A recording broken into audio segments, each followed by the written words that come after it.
Hello साथीहरू, स्वागत छ यो सिस्नेरी ब्लगमा। गएको हप्ता मेरो साथी प्रदीप सिस्नेरी खोला माछा मार्न भनी गएको थियो र उसले एउटा माछा पनि समातेको थियो। त्यो सानो सफलता हाम्रो लागि ठुलो कुरा बन्यो। त्यसैले यसपटक हामी दुईजना उत्साहित भएर फेरि त्यही ठाउँमा जानको लागि भनेर योजना बनायौँ। यसपालिको योजना खोलाको छेउमा मिठो परिकार बनाएर खाने। त्यो मिठो परिकारमा के माछा पर्ला त, के हामीले माछा समात्यौ त, त्यो हजुरहरूलाई पुरा भिडियो हेरेपछि मात्रै थाहा हुन्छ। तर एउटा कुरा पक्का छ, शान्त पानीको आवाज, हरियाली र हामीले बनाएको त्यो चिकन करी। यो केवल माछा समाउने कथा होइन, यो एउटा शान्त यात्राको अनुभव।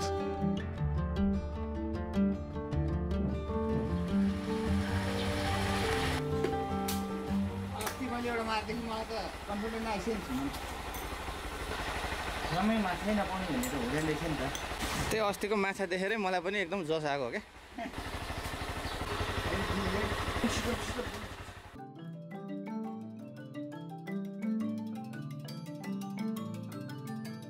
मोटरसाइकलमा हामी भक्तपुरबाट करिब 1.5 घण्टा एकान्त कुनाको पेट्रोल पम्पबाट बागमती नदीको किनार फास्ट ट्र्याक हुँदै सिधा सिस्नेरी नदीतर्फ निस्क्यौँ।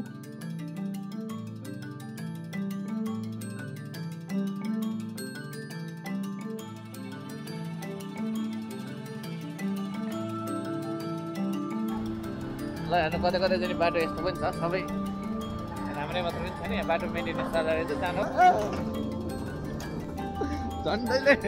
झन्डैले सेटी बनाएर सिस्नेरी आएको हो क्या। लाइट बालेपछि यहाँनिर रड टक्क देखेन भने अनि त्यो डुप्लिकेट क्या। रड भएपछि हाम्रो पङ्गाउनु नि मिल्ने होइन, तेरो चाहिँ पठाइन्छ। मेरो चस्मा डुप्लिकेट भन्छ। यस्तो केही दिनको वर्षापछि आज आकाश खुलेको थियो। उज्यालो घाम, ताजा हावा, हरेक मोडमा नयाँ दृश्य, हरेक उकालोमा फरक अनुभव। पानी परेर सबै कुरा धुलो मुक्त थियो। साँच्चै भन्नुपर्दा मौसम एकदमै पर्फेक्ट थियो।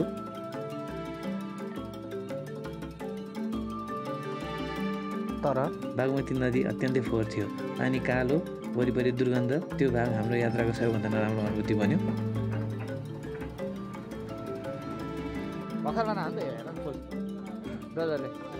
यो भने कि त्यो दहको चाहिँ भने होला क्या। त्यो दहमा पानी आइरहेको छ नि त, त्यो खोला तर सक्यो भने चाहिँ हो। आजको एडभेन्चर पनि गजबै होला। जान्छ तर जब सहरी भिडभाड टाढा हुँदै गयो अनि हरियाली र पहाडी दृश्यहरू सुरु भए, सबै थोक फेरि रमाइलो लाग्न थाल्यो।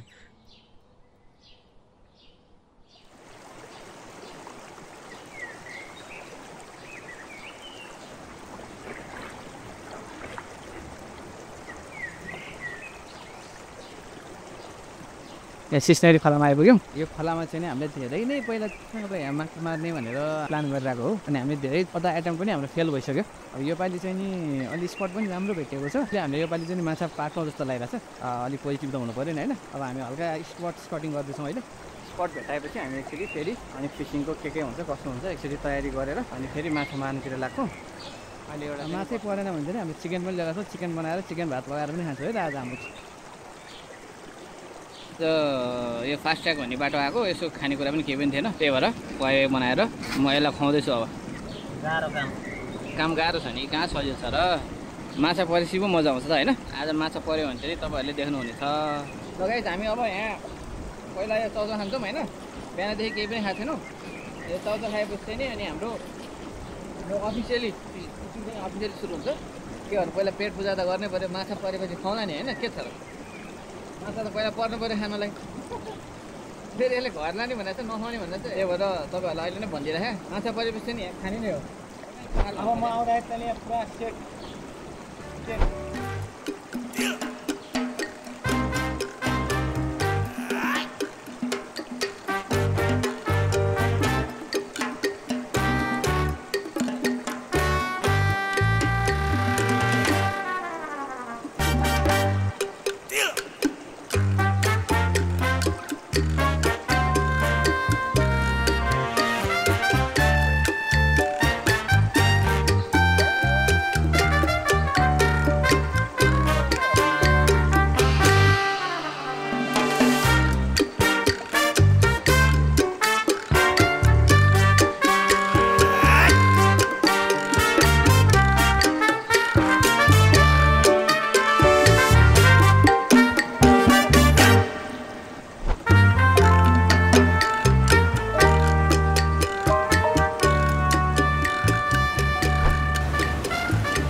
हेर्नु गाइस पानी पनि उम्लिसक्यो अब राइस पकाउने तयारी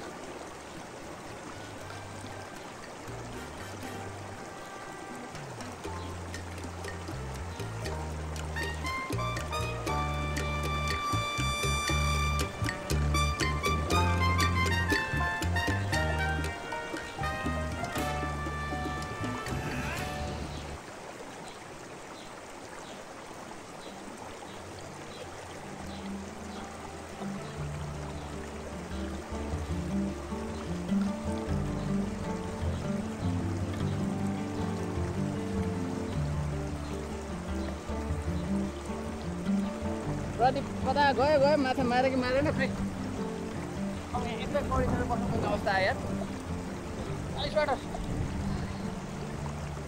मेडिटेसन गरेर बस्नु पर्यो ओम नमः शिवाय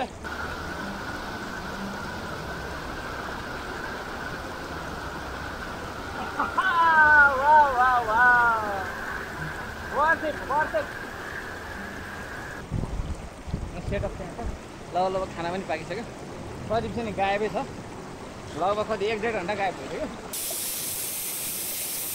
ल प्रदीप पनि आयो के छ प्रदीप उपलब्धि के छ किन के भयो माछा परेन मैले माछा पर्नै माने खाने तर एकचोटि तानेको उडेर आएको थियो भने त्यो हो डबल हुक लाग्ने त्यतिखेर ठुलो हुकमा परेछ खुसिहाल्यो ल ठिक छ कोसिस जारी छ पर्छ लेट्स बी पोजिटिभ होइन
ल गाइस हाम्रो फाइनली रेडी भयो खानेकुराहरू राइस चिकन